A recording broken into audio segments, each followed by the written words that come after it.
Birthday party కోసం apartment లో పార్టీని ఏర్పాటు చేశారు. ఇక అమ్మాయిలను తీసుకొచ్చి హంగామా చేశారు.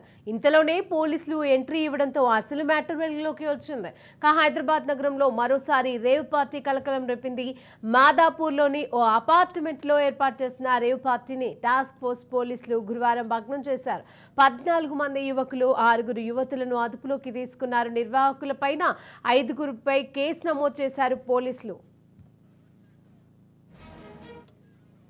మిగిలిన వారికి కౌన్సిలింగ్ ఇచ్చి పంపించేశారు. ఇక ఇందులో కొందరు డ్రగ్స్ తీసుకున్నట్లుగా పోలీసులు అనుమానిస్తున్నారు.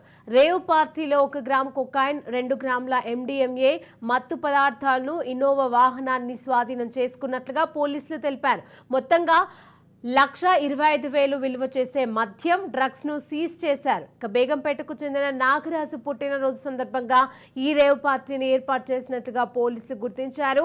ఈవెంట్ ప్రమోటర్ కిషోర్ ను కూడా పోలీసులు అదుపులోకి తీసుకున్నారు.